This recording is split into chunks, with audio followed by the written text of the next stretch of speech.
That's good. Welcome everyone to season 5, episode 148 of the Premier Pod. I'm your host Yash Bika, joined by my co-host Tyler Chan. And yes, it has been a while. I think last time we did this was actually the week after the Premier Pod Derby, as we like to name it, which was the Liverpool Manchester United game, which was back in September or late September or mid September, I think. But Something as like we that. said, we're kind of doing the podcast on a rolling basis whenever we're both free and available. We both had some pretty busy months after that, just with work and everything like that going around. But yeah, it's been a while, but we are back recording this episode right now. But Tyler, how are you doing on your end? Dude, it's been a while. It's been a wild Yeah. ride. I got a story to tell you right at the very end for the wild card, but at least for how the season's gone for Liverpool since we last spoke, we kind of mentioned that Klopp 7 season curse. The curse is real. The curse is real. It has been rough times, but on the flip side for Manchester United, I feel like it's been pretty good for you. Like it's Yeah. been kind of smoother sailing than expected. Yeah, I feel like I feel like that it was actually funny. I think that game against Liverpool was kind of like the start of like positive momentum. And then I feel like for Liverpool, that game was kind of they've done well We've at had times, but waves. yeah, Mhm. waves. It's It's weird. been a roller coaster. It's been a roller coaster, but it's been an interesting season. I think like we're going to talk about it in a little bit, but I think United have done a lot to kind of impress a lot of people, especially like a lot of the doubters with Eric Ten Hag. I know it's only like 6 months on the job, pretty much right now, but he's done a lot of good in the short time he's been here in terms of developing like a plan and system. But yeah, it's a lot of good things, and we're about to get into it. But yeah, Yeah. it's been wild because I think the last time we did this, I was still in Georgia, and I've officially moved into New York, so that's why. So you could tell like my setup isn't the best. I still need to fix up the lighting and everything and get all that settled. But a lot of moving parts with me, kind of moving here. Tyler like was visited Europe for a little bit too, so that's where like that Libsyn story is going to come into play. But Hmm. like we've kind of been all over the place, I would say, recently. So it's been Yeah. funny. I will say you sound great. You sound great.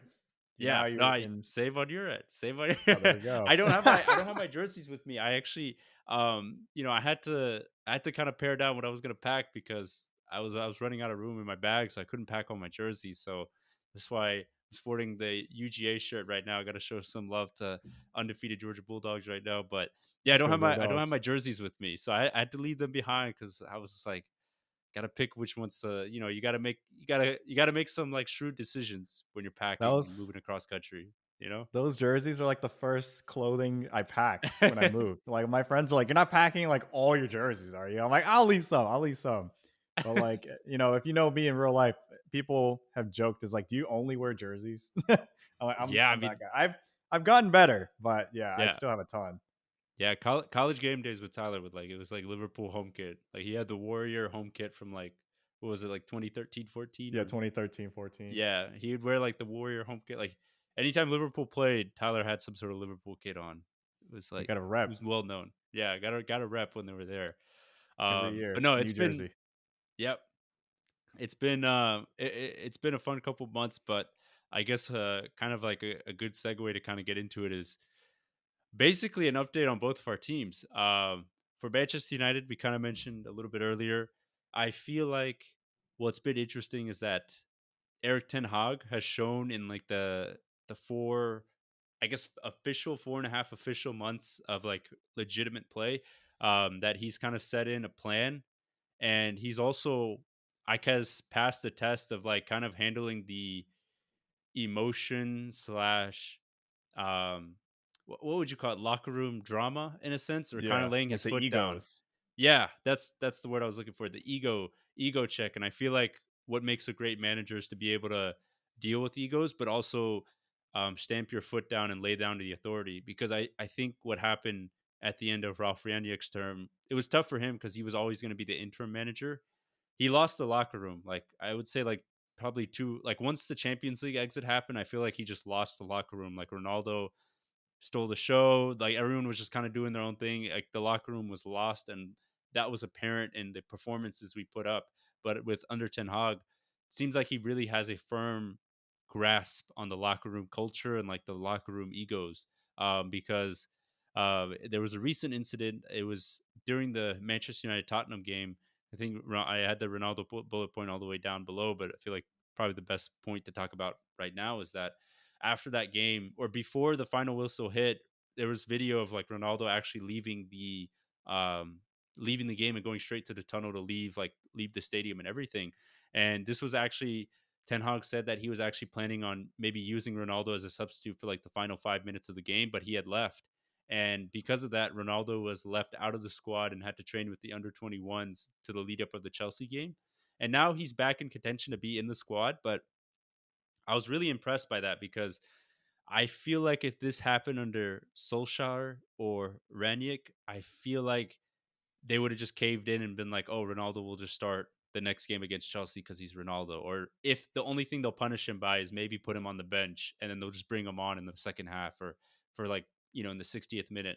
But Eric Ten Hag was like, "No, even if we go into Chelsea with just Marcus Rashford as our striker and Anthony Alenga and two academy prospects as our attacking bench players, he's going to do that because he wants to lay down his foot of authority. And I think he's done a really excellent job of handling the Ronaldo situation. It's tough because I think in his head, I think Ten Hag in a perfect world would want Ronaldo out, even though he says he wants him. You can tell like it's just the fit's not there. But Ronaldo's here, and I think he's done a really good job of dealing with that situation and kind of managing that ego that's there. And I think that's a sign of like a really good manager to come. But I mean, Tyler, I feel like if Ronaldo, or if I feel like if a player did that under Klopp, I feel like they would have gotten the same treatment. Or if a player did that under Pep, they would have gotten the same treatment that Eric Ten Hag did to Ronaldo, which is like you're exiled from the squad and you kind of have to earn your way back into the favor of the team and everything you do. Yeah, because like he kind of just did his own thing. It was like Yeah. kind of disrespect. And Ronaldo, he historically had a pretty big ego, and he still has a little bit there. But I mean, he literally just was like, "I'm out." Yeah. It's like you can't Just just leave left. work early. Like that's his job. Like you can't Yeah. just leave. So I don't know. I feel like Eric Ten Hag is also one of those managers you kind of just don't mess with. He kind of had like he very much in the first week he was there, you can kind of tell like the mood of the whole organization changed. He just brought that kind of order back, that kind of discipline back. And Yeah. even with that, like he brought in his own players. He's like, I don't care like who's good. Like he benched Maguire. I think that was like the last thing we kind of Yeah. mentioned After the last pod. second game of the season. And he I was like, hasn't wow, he played. actually did it. Yeah. So yeah, he hasn't played since then. And I was like, what the heck? Like Yep. he's always one of those staples where I knew I was like, all right, there's always a vulnerability in Manchester United just because Maguire is gonna be playing. I like Harry Yeah. Maguire's there, Slabhead's there. He's like a staple. He'll never leave. McSauce will always be there. Fred will always be there. It will always be the meme. But then he kind of brought in his own guns and he was like, no, I'm gonna like he kept the same mojo for like the first couple games and it was a slow start. But then after a little while, he's like, no, this is not working. We're not doing this again. This is not gonna be the same movie. And he just gave him the boot. And I was like, wow, okay. And then it actually Yeah. changed things up. So I think with Ronaldo, it's gonna be kind of this ongoing saga until I think he has to leave. Like, I don't know if you can just rebuild this out of the Yeah. blue because, like, you've already seen what happened to the other schmucks, like freaking Maguire. He's just kind of stuck there. Whereas Yeah. Ronaldo, he's Ronaldo, so he has options no matter what. But I mean, at least at Manchester United, I don't know unless something miraculous happens where like his play style changes, which I don't think it will, or like Yeah. his relationship with Ten Hag gets a little better, which maybe could, but he's still old. He can't really run as much. He's not going to Yeah. have as much hustle as Rashford, and even when he's on the pitch, no matter what he does, he just commands like a certain kind of like aura. Like it's just the whole team plays a little differently. Where Yeah. it's like it's a superstar Probably on the shouldn't team. It's force like him the you have ball. yeah, you have to give him the ball. It's like Yeah. this is like an NFL reference. This is like when OBJ was on the Browns. Like it's like why is Baker only throwing to that guy? It's like it's a superstar. Yeah. It's like what else are you gonna do? So it's like Mhm. when Ronaldo's there, it's like I mean, what are you gonna do? Not pass to him? So Yeah. that's the tricky part. But at Yeah. least for me, it was kind of crazy to think at the beginning of the season. It's like, could he leave in January? Could he leave next, like maybe next season? because like he's gonna be way older, like 1 year older, and it's pretty Yeah. exponential.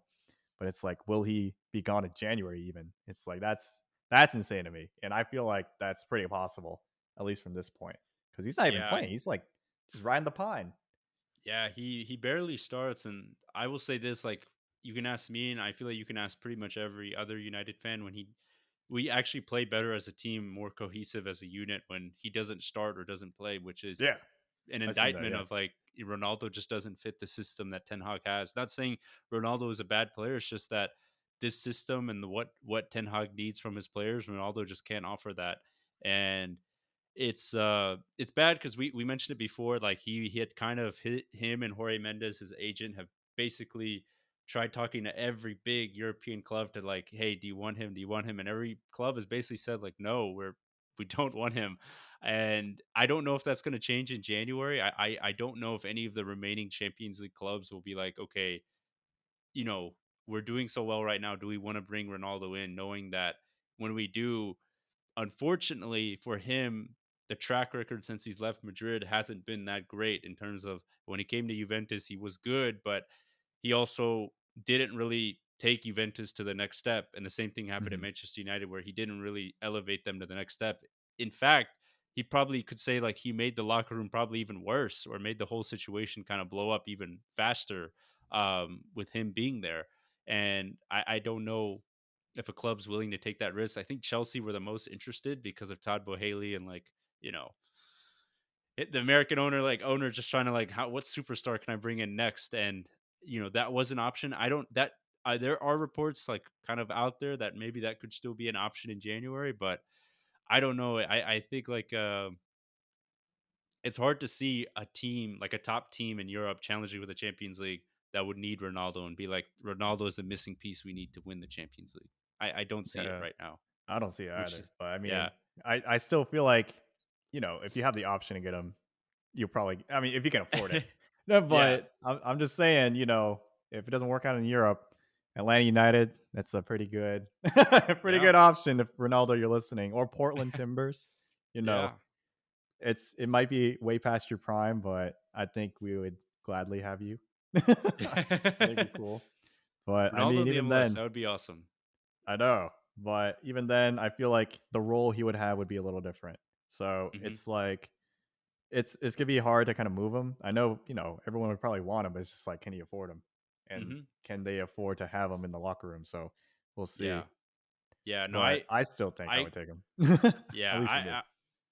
yeah, it's tough for me to justify like every team taking him just cuz I've seen like I guess the bad aspects of having him at this age. And you know, if you are a team that plays a certain way, it's different, but I do see the appeal that you're saying of kind of like that appeal that, you know, if you do bring him in and play him just strictly as a striker and you have players that will just cover for him, he will just score goals for you. But if you're requiring him to kind of play the Eric Ten Hag way of like you want him to be part of the build up, want him to make runs in behind like consistently, want him to press consistently, he'll actually end up being a hindrance for your team. But like we said, we'll see what happens.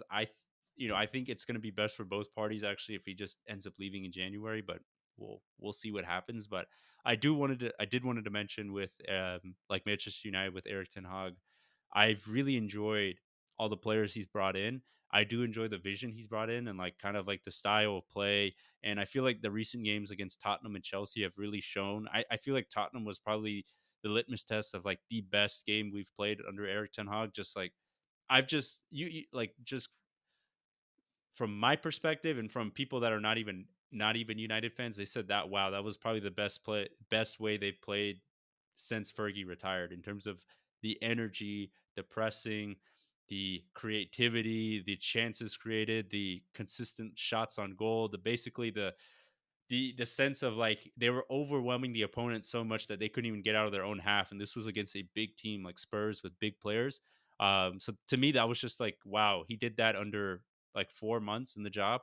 I can't imagine what he'll do, you know, once he has another year on himself and gets even more players that fit his system. But a couple of players I've really enjoyed watching is first Lisandro Martinez. Like I think given his height there was a lot of question marks like can he make it in the Premier League, but I feel like, obviously he still has the rest of the season to go, but man, he has been fantastic as a center back. He's got Mhm. this great ability to read the game.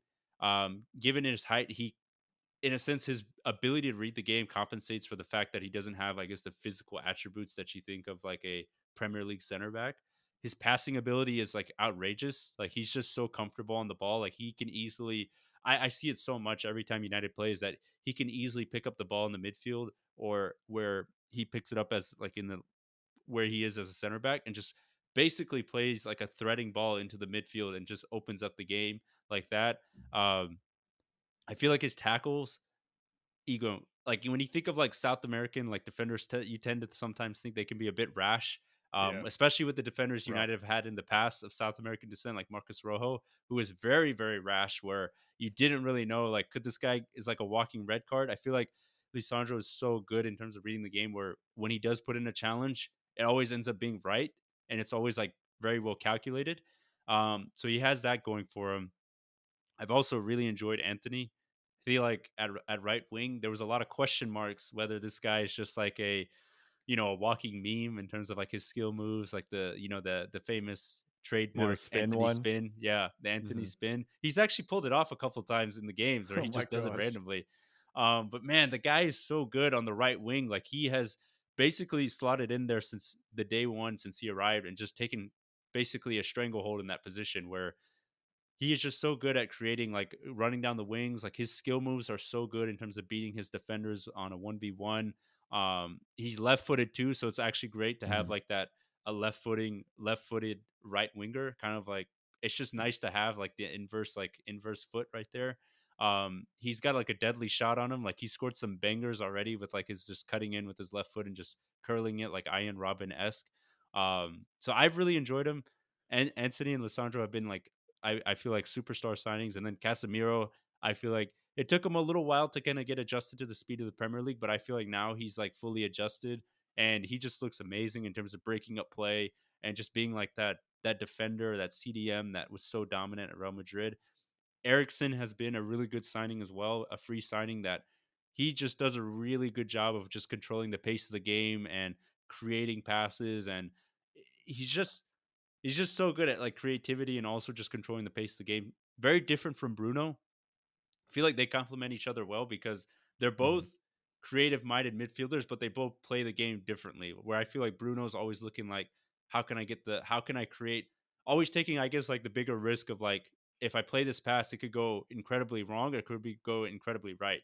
And Ericsson's like, okay, I see that pass. Let me like, like, it does it almost like in a way, in a very controlled way, where Bruno's kind of like, let me just do it my way. And it'll work out. It'll work out. If it doesn't, it doesn't. But it'll just kind of that's what Bruno does. So I feel like they complement each other really well. So yeah, I've thoroughly enjoyed all the signings Eric Ten Hag has made, and I feel like they're just gelling in and making this team really better. Just really It's good. like a combo of bringing in some superstar veterans and Yeah, also like, like Christian Eriksen, a veteran of the midfield, like a star at Tottenham for years now. And then also yeah, Casemiro, like he's done it at Real Madrid. He's yeah. won. He's won trophies. He knows what to do at CDM. He's not Literally going to done be the threat. everything. So like he's literally there for like just to chill. Like he literally was like, I literally won the Champions League 5 times. Like I'm just here. This Yeah, is my new next step. challenge. So, and then, as you said, Anthony and Martinez. Martinez, like he's making the 5'9s look good.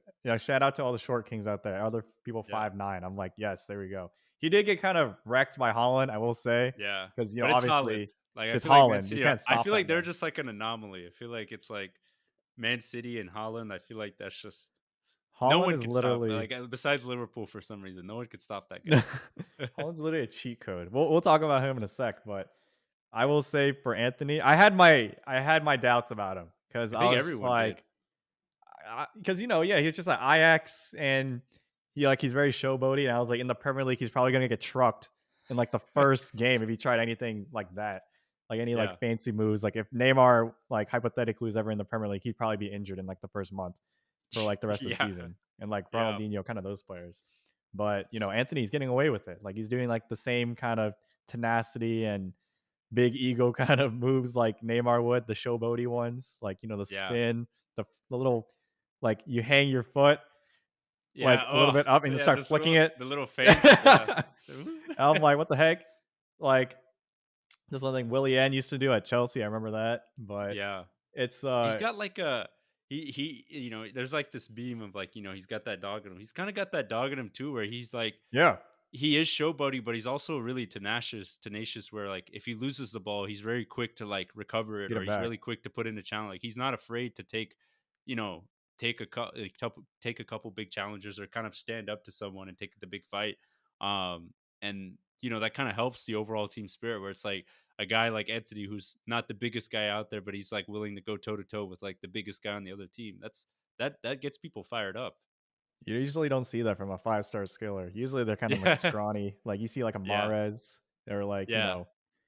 Shakira, I guess is a five-star, but he's thick. But I mean, usually you don't really see that from a player like that. So like the Yeah. stereotypical five-star skiller is just like he does his thing, he tries to out dribble the entire team, turn around, try to do it again, and then take a shot. But I mean, I'm surprised that he's been doing so well so quickly. Like I remember he Yeah. got transferred in, and then like the next day he was in the starting lineup. I was like, what is going Yeah, it on? was against Arsenal, was his first game, and he scored that game. I was like, what? I'm like, it's not fair. Like Yeah, Arsenal literally bought an equivalent in Pepe at right wing and he like a never season or never two lived ago. up. Yeah, and then now Anthony all of a sudden, like, people knew about him, but he was still just like a rising Brazilian star. And he was Yeah, like, no one had like high expectations, just like he should be at least above average. But I mean, yeah, he's doing works. I will say his right foot kind of sus. yeah. Like he's But very hey, left-footed. we do know of a famous winger played it like dominated the Bundesliga. Like just was it the only It's thing true. he did was just cut in and um use the His left left foot, foot. right? Yep. Yeah. That was literally all he did, and he'll probably go down as one of the greatest wingers of all time. That is Ian Robin. Not saying he's Ian Robin, but we have seen that. Obviously it's not great to be like totally like 1 foot dominant, but if you basically master that 1 foot, it's like they could do anything they can and you'll still be a beast out there. Yeah, Ryan Giggs did it too. So Yep. maybe he could be the next iteration. Hopefully he doesn't do anything as bad outside of football, but Yeah. I mean, we'll see. But Anthony already shown promise. Like it's been very surprising how quickly after the slow start for even most of these players, even being at Manchester United, how they've kind of grown into this team so quickly. Yeah. But I mean, I am jealous. I'm like, dang, about time. Like I was talking to Yash, I think, right before this, maybe a few weeks ago, where like the time has finally come. It has been a week where Yash is not upset after watching a Man U game. It's like, dang. It's like, what is Yeah. this feeling? It feels great. Yeah, it feels great to have some expectation, not even expect, but like a certain like uh not saying we're there yet, but like a certain like ability of like, okay, every week when they show up, this is the way they're gonna play. This is at Hmm. least how they're gonna set up. This is how they're gonna attack.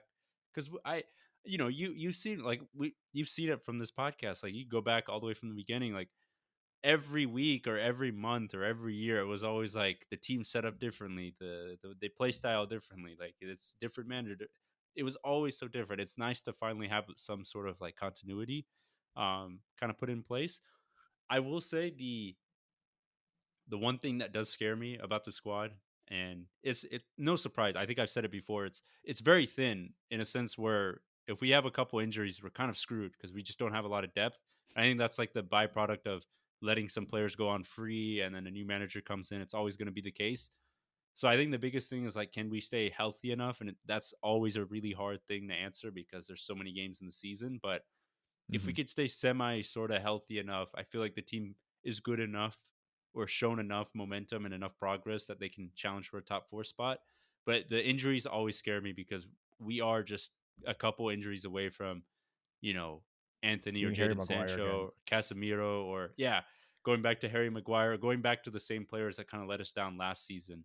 So that's what scares me. But I quickly wanted to bring up, one other point here is that unfortunately, uh, he's kind of been going under the radar. It's kind of been being brought up on United circles, and that is unfortunately Jadon Sancho hasn't really looked like the Jadon Sancho that we bought from Dortmund for 100 million. That winger that was going to create a ton of chances, score a ton of goals. And it's been worrying a lot of United fans about whether, he's going to be up for it in terms of fulfilling his potential or being that next star. Because if you didn't know, when we bought him, he was supposed to be the right winger of the future. He was supposed to be an Antony spot. Like he was supposed to take control of the right wing from day one. And Mhm. 6 months into his basically progress, we ditched that experiment and shifted him off to the left side. And theoretically, the left side is actually supposed to be where Marcus Rashford's supposed to be his best. And there was actually a good point that someone brought up that a another podcast I was listening to brought up that when you compare Jaden Sancho to Marcus Rashford, when you analyze Marcus Rashford's game, yeah, there can be certain points where he looks really erratic, but that's the his style of play is to be very direct and run at defenders and do his skill moves to get past people and then shoot from long distances or use his like power shot or create a ton of chances like basically going head on. So that's why Mhm. sometimes he can have performances where he looks like a 5 out of 10, but then he actually the next game he could look like 9 out of 10 because he's just always doing what he's going to do. He's going to run at you. But then they said like Jaden Sancho has kind of this ability to coast by games where he can put in like an average like 5 out of 10 or 6 out of 10, but you don't notice him because he's not like Rashford where he doesn't have like this blistering pace. So because of that, he's not running at defenders all the time. He's not trying to make those runs in behind, like those darting runs in behind. He's kind of like, let me pick up the ball, let me see if I can do a couple skills and then pass it back. So it's kind of like The when you pass it watch him, back. that's kind of like his main bread and butter. But yeah, he scored some goals this season and he has some assists, but overall, in terms of like a full 90 minutes, we're still waiting to see like can he impact the game for the full 90 and show us kind of like that class that was at Dortmund. And right now, not saying like he's kind of on the hot seat in terms of he's got to perform now, but it's almost a year and a half into this experiment, so we're kind of waiting to see like what else can he provide? Can he provide a little bit more? Can he do a little bit more and show us a bit more? Because he has a lot of potential. It's just right now, at least, it's not. He's not kind of living up to it right now. And I mean, you brought in all these other players, and they're all stepping up pretty quick. So Yeah, the seats getting hotter, and with that kind of price tag hanging above them, it's like, come on, do something. It's like yeah, that me with like the guy with the stick. It's like, hey, do something. yeah, and it's what's even not, I wouldn't say damning, but it's like so Anthony Martial, when he's been fit, has kind of been preferred as like the central striker because he's Hmm. actually looked really good this season when he's been fit. He's Yeah, scoring a lot of goals. He looks really sharp. Just can't stay healthy right now. And there was actually when Anthony Martial, Marcus Rashford, Antony, and Sancho were all fit. Eric Ten Hag actually preferred this setup of a front three of Rashford on the left, Martial up front, and then Antony on the right. So Jaden Sancho actually took the bench because he just couldn't cement his spot. And right now, I feel like he's still starting games based on there's just no one else that can kind of cover for his spot. So I just hope he can kind of pick it up and show everyone like that class and that ability that he has. And I wouldn't say like all United fans are jumping on the train that he's just like, oh, he's a flop, but it's starting to get up like you said, the seat's starting to get a little bit warmer where like now fans are starting to get like, okay, had like a year and a half in this position now. Can you show us a bit more? And that's kind of like the difficult part right now, judging him. and I mean, like even when he was at Dortmund, he was that kind of player who was kind of like two way, where, and not in terms of like go tracking back and stuff, but like he can provide goals, but also like create goals. Like he was one of those Yeah. guys that's like if he's on the pitch, someone's gonna get a goal, whether it be him or he's gonna help someone assist. And I feel like that creativity just hasn't it's not there. Like it's like he barely, as you said, it's like, oh yeah, I forgot. We're gonna talk about Sancho. He's on the team. He's just there. He's just literally just the guy who's just there. And Yeah. for like that money and like that expectation, it's like, come on. Like I remember when if you speak about this in like FIFA terms, he was like an 87 rated, I think, when he got transferred to United Yeah, from he's like Dortmund. 84 now or 80 Yeah, like 84, 85. Like he just went down like crazy. he's just dropping. Not like it's hot, but it's like really he is just not really lived to the potential. And like the worst part is like we don't really see an upside. Like it's not like he's improving too much. It's like I think last season maybe scored 5 goals, something like that, and maybe had Yeah, like like maybe even less total like assists. 5 or 6 and a couple assists. And granted, like, So like last season was really disastrous and like I feel like that wasn't the best. I feel like if you brought in any young player in that transfer window and for that team for that rest of the season, it would have been disastrous for them as well. So, Hmm. I hope that didn't affect his psyche too much. But I also feel like, under the new manager, new style of play, I was just hoping that, Eric Ten Hag could bring out the best of Sancho. And I feel like he's given him a lot of chances to do that.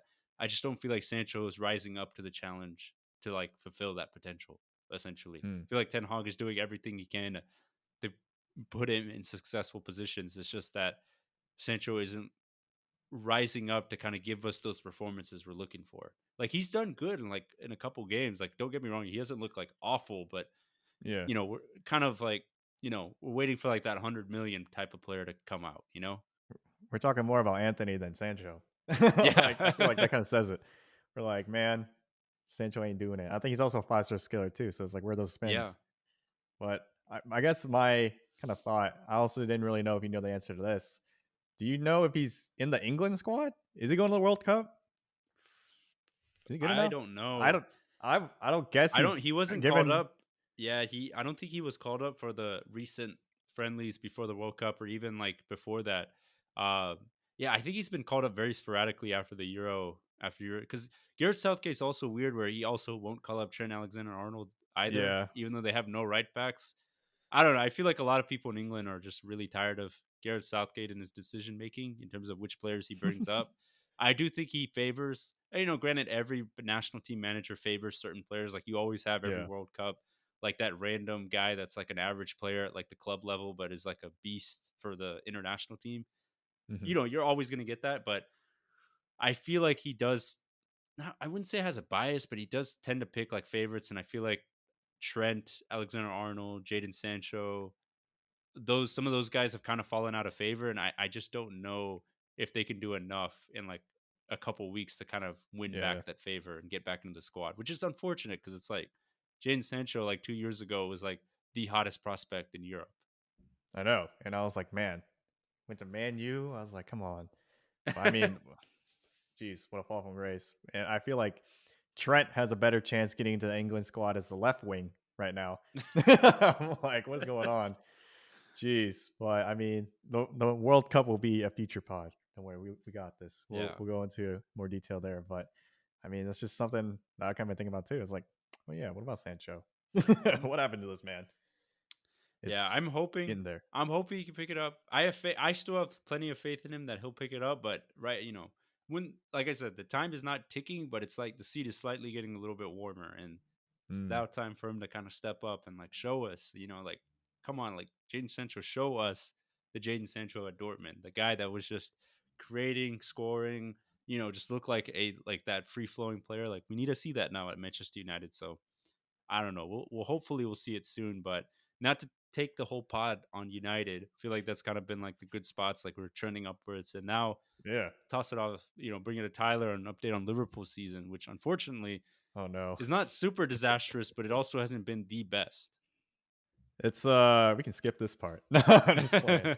It's oh my gosh. Where do I start? So Liverpool, I think in the at least in the Premier League, not great. We're sitting in eighth. Fulham are ahead of us in seventh. Newcastle. Newcastle. Well, I mean Newcastle's. It was kind of expected that they'd be pretty good. Not, I didn't expect top four right now, but come on, we're sitting around Brighton and West Ham and Fulham. Like what the deuce? And a couple weeks ago, Liverpool beat Man City, 1-0, I believe, if I remember correctly. Yeah, yeah, it was And 1-0. then a week They after lost to that, Nottingham.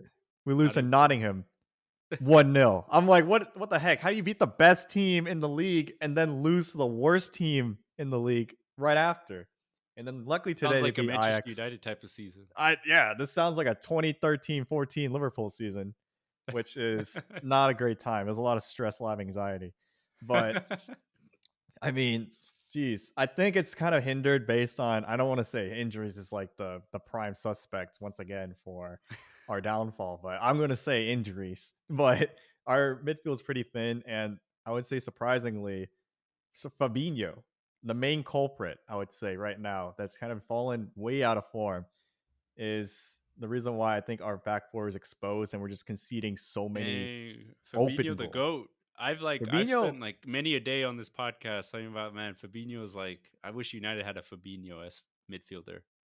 Yeah, I mean, like, you got Casemiro now, but I mean, for us, we always had Fabinho, and like the drop off from last season or even seasons past is significant. Like I saw on Twitter, it's just like everyone's kind of on the same boat. We're still really high on Curtis Jones, I will say that, but for Fabinho, Dang, is man, Fabinho even that 30? I thought he's like 28. I, he looks like he's 40 all the time, but I believe he's yeah late 20s, early 30s.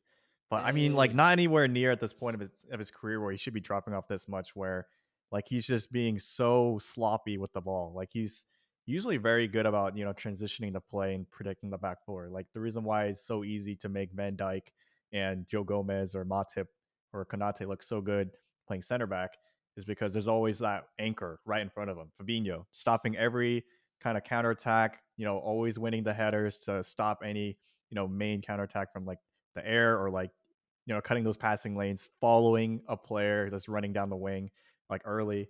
Or even when they're on the attack, he's really good about getting the ball from the midfield and then chucking a long ball to like a Mane or a Salah.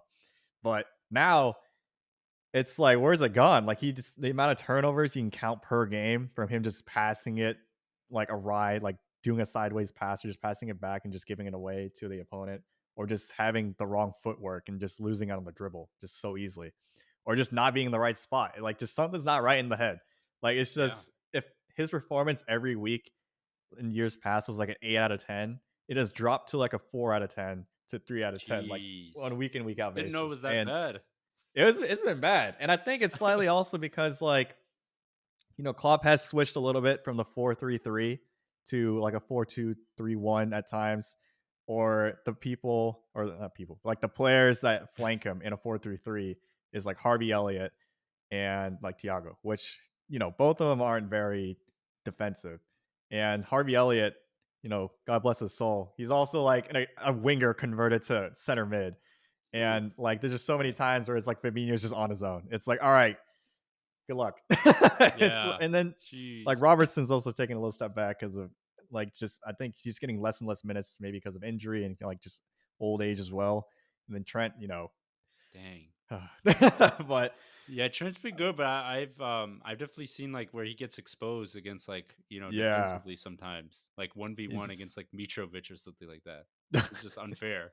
losing the headers is a key Trent thing. Just one on ones getting a little rough with Trent, and like that's like the main reason why I think Gareth Southgate doesn't want him in the squad is because of his Mhm. defensive liabilities. But I mean, that's where I'm like, please just move him to center mid or something.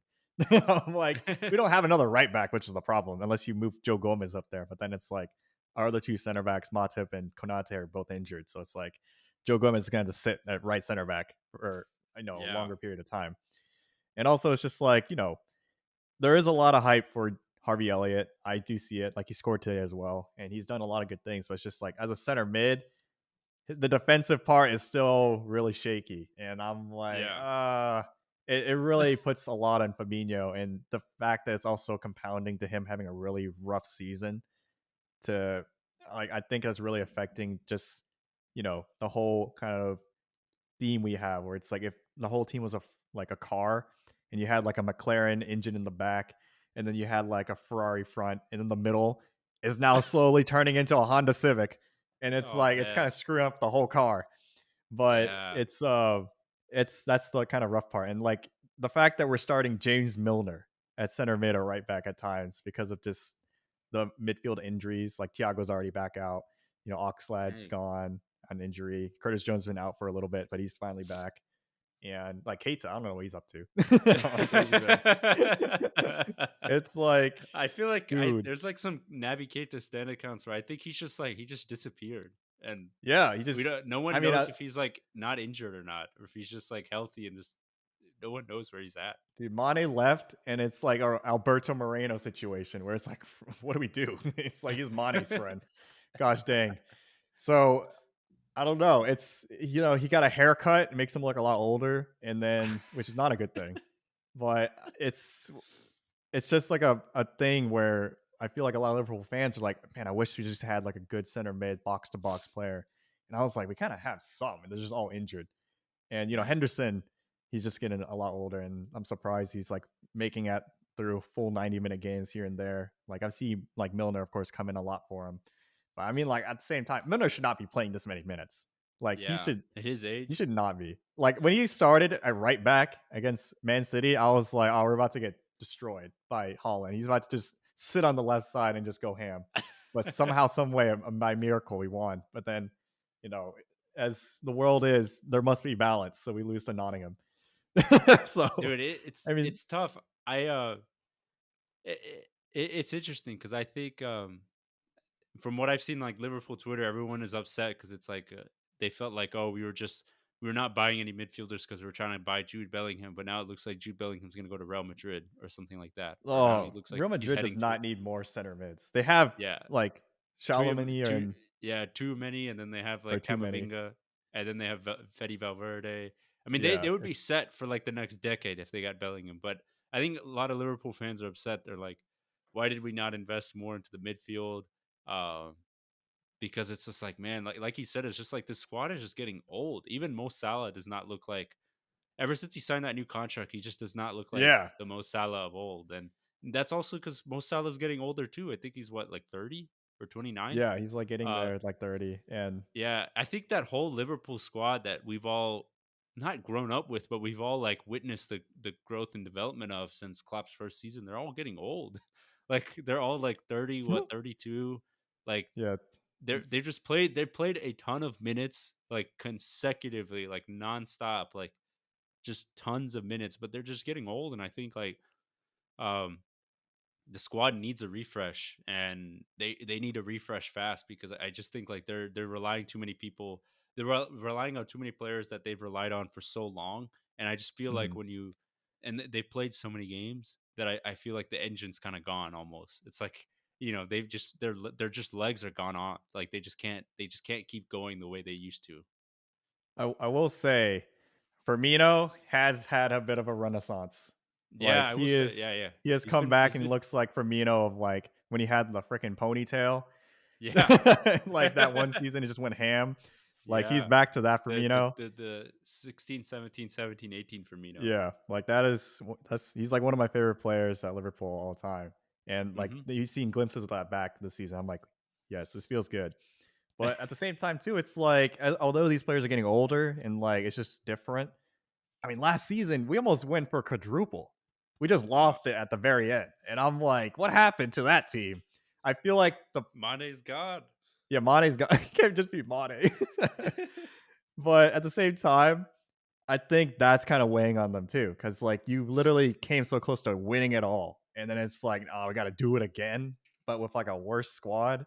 I'm like, maybe that's why it's just taking its toll physically and also just mentally. And Yeah. seventh season of heavy metal football for some of these players. It's like you know, it's like in the NFL. You can't really last more than 2 years on average, which is like the average lifespan, not lifespan, but like playing time of an NFL career. So, I Yeah. mean, in a heavy metal football kind of career at Liverpool, I mean, I guess it does take its toll.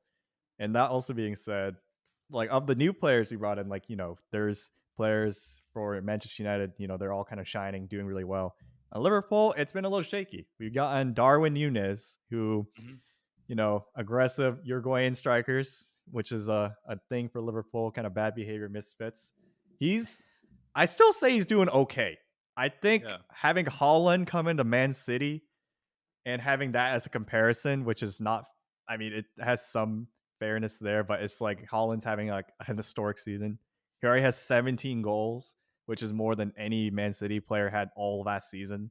And we're like, I don't know, 14 games into the season right now, like not Yeah. even halfway. So he's probably going to break the record by a long shot. And Darwin, he's just been either injured or suspended for a good chunk of games at Liverpool. But in the games he does play, it's a bit of heart attack and just confusion is how I describe him. It's like Yeah.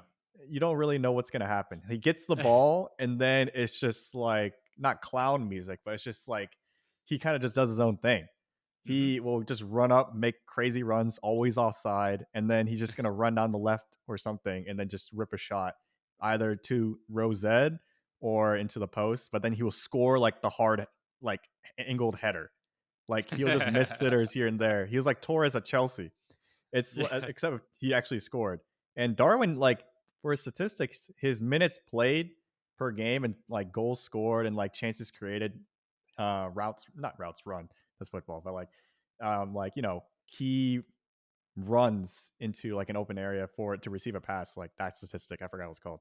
But like those kind of statistics, they're all really high for like in terms of the same minutes played for him because he hasn't really played that many. But he's creating chances. He's getting in there. It's just Mhm. he's not really scoring Yeah. and getting the prolific kind of pedigree as Allen's building for himself this season. So I still have faith in Nunez, but he's a striker. He's going to do some kind of zany things, questionable things at times. Like that. I remember there's like a 3v1 situation against City, I believe. And then he went by himself. Like Salah was literally open, unmarked. And then he's just like, I'm just going to go for myself. And then he missed. I was like, all right. All right. Yeah, So, yeah. And then even he's today, like he got a ball from Firmino yeah, and he missed just the hit it sitter, into the yeah. post. Yeah. I was like, Yep. all right. And he also like his celebration's also funny too. Like he'll do like the FIFA like cry more Oh, yeah. emoji. Yeah. I like the cry more like celebration. Then he'll also do like his like heart celebration. I feel like he's just like someone said like he's just like emotes. That's all he does. And then then someone said that he's like the ultimate embodiment of like you never know my next move type guy. Just like Yes. he just does what he wants. He is very entertaining to watch, I will say. Like, if anything, I Reminds me of enjoy seeing him play. like like Marwan Fellaini. Like not saying he's Marwan Fellaini, but like Marwan Fellaini was like that where when he started, you don't know what he was gonna do. Like Yeah. was he gonna get a red card for elbowing someone? Was he about to He's score gonna like a banger from like a volley? Was he about to like score like a 90th minute header? Or was he just gonna look like sometimes you just didn't know what was gonna happen, but you just knew that when he started there was some sort of spectacle that was gonna happen. And I feel Yeah, like he's like, was he gonna pull Darwin right now Guendouzi's is carrying hair? that mantle of like something is gonna happen if he plays. Mhm. And that kind of chaos is kind of being embraced. He's playing like left wing as like a out and out striker. I'm like, all right, I guess that's what we're doing. And unfortunately, it is apart from just not having the squad depth on the left wing right now, just because everyone just got Oh, injured. Luis yeah, Diaz Luis got Diaz injured. going down. Diogo Jota, unfortunately, being injured too right before the World Cup. Oh, And yeah, it's tough. Fabio Carvalho is like 19, literally. It's Yeah. like, what are you gonna do? I do really like Fabio Carvalho too. I think he has Coutinho esque dribbling. He doesn't have the long shots like Coutinho, but he reminds me a lot of him. Like he's just so good. He is like that guy who just dribbles a lot when you go out to play pickup, and you're like, how the heck does he have the ball just so close to his feet all the time? Except he Yeah. does that in like professional soccer, which is crazy. And Yeah. then him and Darwin, I would say they're pretty good like transfers for this season. It's just they haven't made as big of an impact. And I mean, for Darwin, he does have the price tag above him, so he should be doing a lot more. But for Fabio, I mean, it's really just because of squad depth that he's getting so many minutes. But he is showing a lot of promise. But I think it's still a little too soon for him. Whereas Darwin, I'm like, please carry, because like literally everyone's just double teaming Salah and he's just being isolated. He can't do anything, and then when he get the ball, he gets too hype. He gets too hyper and then just loses it on the dribble all of a sudden now. Hmm. Like Yeah. Salah still scores like the insane goal here and there, but a lot of times you see him on a one on one and then he loses to like Aaron Creswell. I'm like, what is going on? I'm like, how is he losing like a battle to like Veltman from Brighton? I'm like, what the heck is going on? Like he's literally Mo Salah. So I don't know. It's just I think it's slightly kind of getting to Mo's head. Maybe not having Mane there also. I feel like I mentioned was going to be a pretty big impact, and Darwin was going to be like a slight step down. Not a slight step down, but it's like it's going to be a lot different of a player too, and it's going to take Yeah. a lot for him to kind of live up to Mane's hole that he left. But I mean, I'm seeing some promise. We're still eighth place in the league, and we luckily are now out into the knockout round for the Champions League, and we're not out of any domestic cup. So it's like, there's still Yeah, hope. I mean, hey, no matter how bad the season is, you can always count on Klopp doing something in the Champions League. He always just Yeah. even that really poor season where you needed that Alisson miracle to like finish in fourth place, you guys still got to the quarterfinals, right? Yeah. Against Real Madrid, which is pretty good because most teams it's an achievement to get it into the round of 16 because like look at Barcelona. But then it's also like you could be like United where they do get to the round of 16 if by a and just miraculous way lose. they get there, but then they just lose. They can never get past the round of 16. Right. But then Liverpool under Klopp have just they always just somehow always make a deep run or make a semi deep run all the time, which is really good. I I honestly think at this point, the season in the Premier League is kind of it's I this might be a hot take. I think it's a lost cause. I think just because Jeez. it's if you look at the competition that's ahead, like Arsenal, I don't know what's going on. I guess they're gonna win the title. I guess they're gonna fight Man City for that title, and then Tottenham and Newcastle. Newcastle's doing a lot better than expected already. Like Miguel Yeah. Almiron, let's go, Atlanta United, like scoring Yeah, wonder he's been goals. going off. But I don't think But I don't think they'll like sustain it. They'll be definitely really yeah, good. I I just don't think they'll think that get they're into gonna Europa League sustain at it. least. Yeah. But I think it's just the lead that Chelsea and Man U also have on Liverpool already. It's Yeah. like unless Liverpool miraculously turn it around and all of a sudden just win out and like start scoring a lot of goals and keeps that defense tight, then I and like having the other two teams also drop off. But like Graham Potter coming in, Chelsea's doing a lot better. Eric Ten Hag is just on the rise. Like I don't know. I mean, Tottenham's been on the decline a little bit, but I don't know if Liverpool can really change that and have the other teams also go on the decline in terms of like the rest of the season. But the only kind of thing I can hope for is maybe momentum will swing significantly after the World Cup because it's a very new unique year where we'll have such a big break in the like halfway point of the season where usually there's like a ton of games. But now it's like that could be a big pendulum swing for the season where it's like, teams that are hot, can they stay hot after that break? Can like Arsenal keep it up? And can like Liverpool kind of change that kind of roller coaster type of season and kind of get back to how it was before? Or, will things stay the same? And I think Liverpool, if there was a season for them to kind of have like a break like this, I think this is like a perfect time. But I mean, I would say for the other competitions, I think that's what the priority is. It's like seeing Liverpool go all out against Ajax to, secure their spot in the knockout stage, even though the only needed was a draw. I think that was like a key thing. Seeing them destroy Rangers like the last week, like 7-0, or like no, it was like something big like that. And I was like, all right, I think the Champions League, of course, will be our competition, but I think that would be ironically the easiest way to get into Champions League football next season because like you can't go to Europa League now and win that. Like it's already done. Like you're not going to be worse than Ajax, which is third in the table in their group Yeah. stage. So I think Liverpool just unless they win out the Champions League, I'm going to say I don't think they're going to get more than Europa League for next season, which is insane to say Yeah. unless a miracle happens. But you Hey, I know mean, they've done miracles in the past, but that's I mean, true. I feel like the Champions League, oddly enough, I don't want to say it doesn't look daunting. I feel like PSG on paper probably have the strongest team, but we've known historically PSG just choke all the time. But like their front three just looks so good that maybe this year's different. Real Madrid don't they are good, but I don't know. Benzema hasn't looked that like the beast that we saw last season. Kind of looking Hmm. like not like like a regression, but almost like kind of going off the high of last season. It's kind of falling off a little bit. But then some of the other big teams that you thought would do really well, like Barcelona, not going to be in there. Yeah. Juventus, no one really thought they were going to do anything. But then you also have teams like Napoli who are destroying Serie A right now and destroying the Champions League.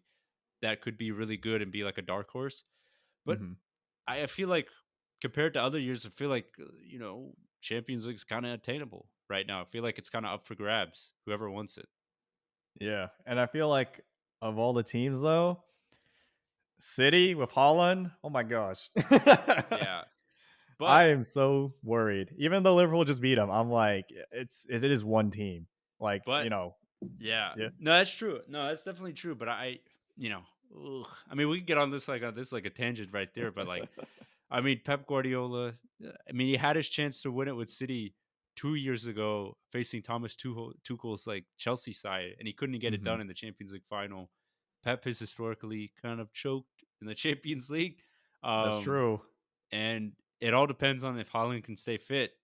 I mean, if Haaland could stay fit, they definitely do have a chance. But I mean, we know the Champions League, crazier things have happened.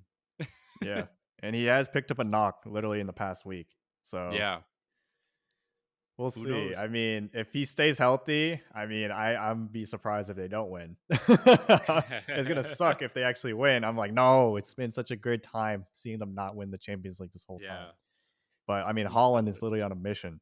Holland is there to like destroy worlds. This man is I know. actually insane. Not 17 fair. goals. How the heck? He scored multiple hat tricks already.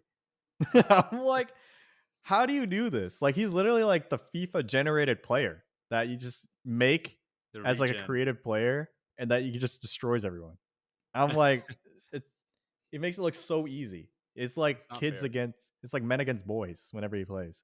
So, I Exactly. mean, we'll see if he keeps it up, and I think he will. I think he's gonna get all the records this season. And I mean, fair play. I actually really like Holland. It's just I'm upset he's at Man City.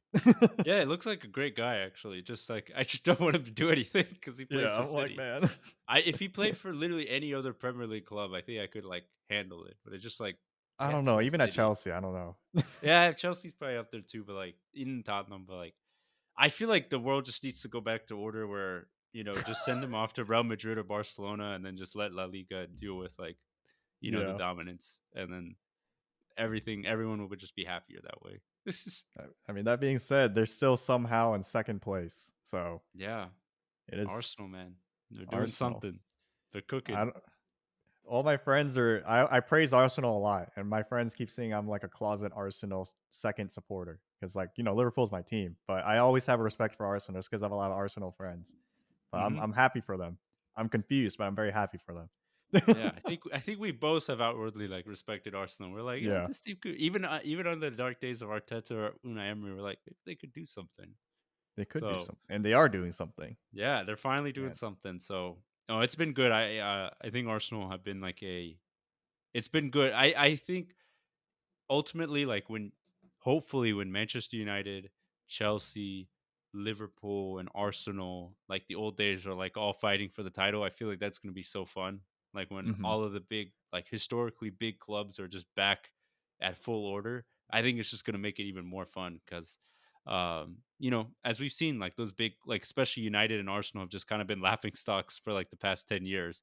They just have not been what they were back in the early 2000s, and I think it'll be great for like the Premier League and like European football as a whole if like those teams consistently get back to the top. But we'll see. We'll see we'll what see. happens. But yeah, We update can on hope. Liverpool season. It's going up and down roller coaster. But wanted to leave this last section. I didn't really have anything, but um, what was really cool is when Tyler was in Europe, he actually got to see a Champions League match, and I Yeah. guess he was telling me that there's actually a crazy story that happened when he saw it in Lisbon. Yeah, this is a story I haven't told yesterday. I was like, I'll save it for the pod. so I, so the Premier Pod finally has gone to Europe. At least half of it, half the pod Yes. has gone to Europe to watch a football game there. And in the past month, I went to Lisbon in Portugal, or as the locals call it, Lisboa, Oh, as really? we recently learned. Yeah, that's why they Lisbon. spell it with like an A at the end instead of an N. Lisbon? Like Lisbon? And yeah, Lisboa. Nice. But originally, my whole trip over to kind of like a Spain and Portugal trip, like we didn't have any soccer games or big games planned because like my other two friends I went with, they're not really as big of fans, and like the tickets are kind of expensive, and it was a little hard to get these tickets. So I was like, okay, maybe another time. But we had a free day. Like we had a free day on the itinerary that wasn't really that packed for when we were in Lisbon, and on the flight to Lisbon from Madrid, like we're just sitting on the runway. I looked at the tickets for the Champions League game, which was being played in Lisbon for Sporting versus Tottenham. And I was like, hey, my friends are Korean. Maybe I can convince them to see Sun. And I was like, I looked online on their official website, like, as recommendations from Cho. And they're like, It's Sporting's website or available. Tottenham's Yeah, website? Sporting's website. So you have to go to like the home team's website because the away tickets, there's very few and they're only mostly allocated to season ticket holders for the away team. Oh, So we found some tickets on the Sporting website, and I was like, oh, I mean, I found that they're 190 euros though, and I was each? like, oh yeah, each, and I was like, Oof. oh, do we do it? And then I texted my friends because they're sitting across the plane, like we were next to each other, and then one of them texts back, it's like, win in Rome. So I put in my credit card, like just didn't work. Not because it got declined. It's just like I don't know. It just didn't work because it was like a Portuguese website or something, or like they just didn't accept Visa or something. I was like, okay. And then someone else Dang. tried, failed. Third person tried, failed. And I was like, all right, what do we do? And then someone was like, maybe it's not meant to be. And then I went on Reddit, and then people were like, well, you do have to show up at the stadium the day of to pick it up early anyway. Maybe you can go to like the ticket booth and see if it's available there. Because if they're available online, they might be available at the ticket booth. So I was like, okay. Ah, And luckily, the Sporting Stadium, the like Jose Alva, I still can't pronounce the stadium name unfortunately, but like we went there because it was right next to the airport, and I was like, guys, let's just go check it out real quick, and they're like, okay. So we had all of our luggage just like rolled up to the ticket booth, and then like I was like, yeah, trace, trace tickets. And then we're like, American. We're like, yeah. And they're like, oh, okay. And then they're like, there are 3 tickets. Like you can get the nosebleeds for like 68 euros or like, lower deck for 190. And I was like, win in Rome. So so we got like the nicer seats because I was like, well, I mean, this is like the first game. It's like, we don't want to like kind of sit in the nosebleeds. And nice. this will come to a later part of the story. So like we got our 3 tickets, and I was just like holding them like it was like the golden ticket in like Charlie and Chocolate Factory. I was like, holy crap! Even though neither of these were my team, I was just excited to see a Champions League game. Yeah. And as a gift, like I bought them both like sporting home kits. So Oh, like we were sick. all wearing home kits, and like Nice. I'm very poor now, but I mean, I was Dang, like, yeah, if we're that's gonna crazy. go, Like 100, yeah, 190 for the ticket. Then like the jerseys are usually like close to 100 I was each. like, all right, we're on vacation. I'm like, it's okay. And I was like, if we're gonna Little big go, baller. like, I was like, Yeah. yeah, if we're gonna go, we have to, go the right way. We have to like show up and like, be, part of the crew. And in Europe, something I've also learned is they're really strict about home and away. Like if Mm, you're at the game and you're not an away fan, you better be a home fan yeah. because like they had the away section like sectioned off. Like we see it on TV, but like it was literally like so segregated. I was like, this is borderline. I don't know if this is constitutional, but Yeah. I was like, okay, sure. So we all wore like the sporting kits, and we wore them around Lisbon because, like, we got to the stadium really early, and we picked up the tickets, and the game didn't start till like 5 hours later. So we put on the jerseys, walked around town, and people like were cheering. They're like, they would shout "Sporting," and I was like, dang, okay. And people were just very confused how we were like 3 Asian dudes as sporting fans from America. They're like, do they like literally like in one of our cabs, the driver like looks at us and he's like, do they have big support for sporting over in America? Because usually it's not many people know our team. I was like, in the back of my head, I was like, we are not sporting fans, but I was like, I don't have to make some stuff up so we don't get like taken. So I was like, yeah, like Ronaldo played for Sporting, and like they're a pretty big team in Portugal. Uh, Bruno Fernandez was here, kind of things like that. And they're like, oh, okay, Yeah. wow. I was surprised because I didn't even know about Sporting, like because like it'd be like some immigrants that are like here that like they kind of learn about Sporting, and like it's definitely compared to Benfica, which is another team that's in Lisbon. Yeah. Like Sporting's the team. Benfica's a Like big one. Sporting's the team you Oh, support. And really? then like everyone that's there, like I saw like maybe 2 Benfica jerseys out of like 100 people. Like if it was like a ratio, it was like 1 Benfica jersey for every like 40 Sporting jerseys in the part of town at least we're in, which is like downtown. And I was like, dang, okay. Like all the locals support it. Everyone who moves there supports them. And it's just like that's the team. So I was like, okay, we chose well. And Yeah. Benfica is more like further out. It's kind of like how like the stadium for like the Giants and the Jets is actually like in New Jersey. It's kind of Oh, like Benfica's stadium is just like kind of far out. Like it's like 30-minute train ride west. It's like so, but Sporting's stadium is like 15 minutes north oh, in the up heart the of the highway. city. Yeah. So not in the heart, but like just like in the area. So I was like, okay. So we went around town. People were telling us about the history of Sporting and like how they're like confused how we knew them. And I was like, okay, cool. We're gonna go to the game. And they're like, oh, okay, cool. So it's like an hour before the game. You're like, let's get an Uber. Let's just get over there. And like, if without any traffic, it's maybe like a 20-minute ride. We get in the Uber, and then like we start getting there, and then like we hit some traffic because everyone's going to the game, and we're like, okay, Yeah. 30 minutes instead of 20, and it's like, okay, that's no big deal. Then it goes to 40 minutes, then it goes to 50 minutes, then it's Yeesh. like 15 minutes before kickoff, and we're like, oh frick, Yeah, and kickoff like in Europe, it's like when it starts at 3, it starts at 3. yeah, it Like in starts at America, 3. like if the game says it starts at 8, it's not gonna kick off to like 8:20 or Yeah, 8:25 no. sometimes. So, they're very strict about it. So, Mhm. we were a mile away sitting in standstill traffic. Like people are Yeah. just like they're walking past us. People are on bikes. Like we hear like That's Tottenham rough. fans just like obnoxiously like going off like in like little tut-tuts just like weaving through. And we're like, "Oh my That's gosh." rough. Like we saw like a whole pub of Tottenham fans and it was the most rowdy obnoxious thing. I was like, "Man." I was like, "I'm glad I'm not a Tottenham fan." I was like, "That gosh Jesus. dang." And then they're like, they're shouting like "Yid Army" and all that. And I was like, "Man, ugh." But so I was just like in disguise as a Sporting fan. I was like, all right, here we go. And then, we made a decision. We're a mile away. We like the game was starting in like 15 or so minutes, maybe 20 minutes. And then I was like, I'm getting out of this Uber and running. So I told the Uber, I was like, I'm bouncing. And then like my other friends like joined me. So we run. We run like the whole mile. And then like eventually we hit the crowd that's all going to the same place and like we just follow them. And like my friend's like, where are we going? I'm like, I don't know, but we're all going to the same place. We're all wearing the same thing. And then we show up to the front like of the line.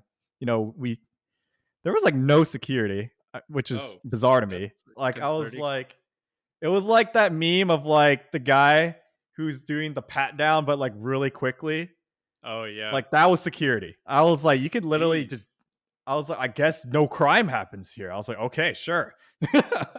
So I was like, no metal detectors or anything that I remember. So That's wild. there are 3 lines. We get into like the first line we see. We're like, all right, I'm guessing it all goes in the same place. And then like first line, they're like, oh, your ticket goes to the other line. I was like, okay. And then we go to the second line. Like we get to the front, we scan the ticket, doesn't work. We're like, what the heck? And Oh, I no. asked someone, and they're like, oh, you have to go around to this other gate. I'm like, oh my gosh. And then like time's ticking. We already ran the whole mile, and it's like Yeah. 10 minutes till kickoff at this point. We're like, oh my gosh. Not saying we ran a 5-minute mile. I think I underestimated. I think the time.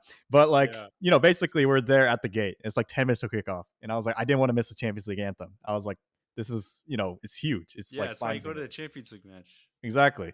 So I was just like, oh my gosh, we're in the wrong line again. So then like we asked this like dude who works there and he's like talking to us in Portuguese. I'm like, and he just points to like this elevator. And I'm like, okay. And there's like a line to some elevator. And I'm like, okay, I guess that's it. So then like it's like one elevator that goes up the entire freaking stadium, like 5 floors, and you can fit like 6 people in there. So then we're just waiting our turn. Like time's ticking, minute per minute. And then finally we get online, we get into the elevator, get to the spot, and then we're like, where do we even go? And then we found like this lady who was like, she looked at us and she was like, you guys are clearly lost. And then we're like, where do we go? And she looks at her In tickets. English or No, she didn't say that. She just like Oh, she said okay. like, tickets, I assume, something in Portuguese. And then she takes her Ah, tickets and she's okay. like, usually they're pointing like where to go for people. She literally takes us, she's like, come with me. And then like she takes us directly to our seats. And then like Nice. right when we sit down, the players come out and then the Champions League freaking like parachute thing unfolds in the middle Ah, of the nice. pitch. And That's then the music awesome. starts playing. And I was like, oh my gosh, Oh. it is what we thought it would be. Like in person, it is as insane to see as it is to see on TV. Like that feeling of like almost like shouting and like experiencing like the noise, like the music, it is as spine tingling as you kind of see it on TV and like almost being kicked out of like a read programming room. Like and just it's Nice. just that intense. And That's like pretty it's cool. you can tell how much of an honor it is to like be in this game. And like it really kind of showed like my friends that were there also it's like how big of a deal this game was. It was like, oh, this is actually huge and like how important it was. And for Sporting, you know, they're not the best team. Yeah. Like I talked to like the guy next to me who was like a local and he was like, we haven't been a team in like 10 years from England. Like I'm not expecting much. We're not a very good team. So we'll see if we can get a goal. And I was like, okay. Jeez. Yeah. Like, we saw Sun. I was like, Sun's there. Like it was cool to see Sun. And like the chants were just so loud. I was like, if you had like a decibel reader, it was maybe like in the 110s. I was like, what the heck? Wow. Yeah, everyone's like grandparents, their sons, and then their children all at the game, all singing the same song in Portuguese that we didn't know. And I was like, all right, just vibing. And, first half goes 0-0. I'm like, okay, well, it was decent. Sporting actually was putting up a fight. Harry Kane, Nice. kind of mid in real life. I was Okay. like, wow, Yeah. okay. And then Sun kind of doing the works. And then second half, Sun gets subbed out. We're like, what the heck? Like he gets subbed out in like the 60th minute for like Kulishevsky. Like Kulishevsky, to be fair, did well, but I was like, man, they took out Sun. What the heck? And like, Mhm. Sporting fans were still shouting the whole time. You can hear the rowdy Tottenham fans in the one corner, like just shouting Yid Army and other stuff. And it was kind of building. It was still 0-0 for like most of the game. And like, the fans are just there chilling, singing their songs, like smoking their cigarettes out, which was also surprising. I was like, Wow. okay, I didn't know you can smoke in stadiums, very 1960s, but I was like, okay, cool. And it was just like old people who looked like they've been there since like the 1920s, just like smoking cigarettes, just like right in front of us. And I was like, nice, okay, cool. This is the vibe. But all that kind of build up, and then like the last 5 minutes hit, and then everyone starts getting up, like everyone's just shouting, and I'm like, oh snap, all right, it's go time. Like something's got to happen. And then in the 90th minute, it was a corner. Sporting scores in this game. That's So you sick. can if you can probably Google this, like you can tell like Sporting won. But like they scored in the 90th minute. And I was like, you gotta be kidding me. I was like, holy crap. Like the whole stadium erupts. Like I'm just That's awesome. high-fiving the old guy next to me. Like it is insane.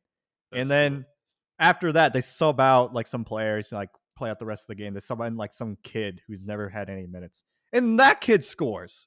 It was 2-0. Like three minutes added time. Some guy scores. And I was like, what is going on? Like we're watching Tottenham get upset. I'm watching Harry Kane just so pissed in the middle of the pitch. And I'm like, this is it. The first Premier League team I see, just see them lose, and it's Tottenham. I'm like, there we go. I'm enjoying this. And then like Sporting fans just going crazy because this is an That's upset. cool. And I'm like, Yeah. let's go. Let's freaking go. And then the final whistle blows, everyone just erupts. And that I gotta say, yes, we gotta bring the Premier Pod to a game in England for sure. Because like if games Dude, are like that, I'm really like, we want definitely to. gotta check out one. So Really want to, that's a man. That sounds awesome. What a I'm like story. that's a foreshadowing of what's to come because we gotta go to England for sure. Because like if Yeah, that's what it was in Portugal in Lisbon, like a stadium of maybe like 40,000 ish, like going man. to like Old Trafford, going to Anfield, that's gonna be even crazier. And at least we'll know how to sing Woo. the songs. Yeah. Because I was just there like, I'm here to vibe. Thank you for having us. And then, Yeah.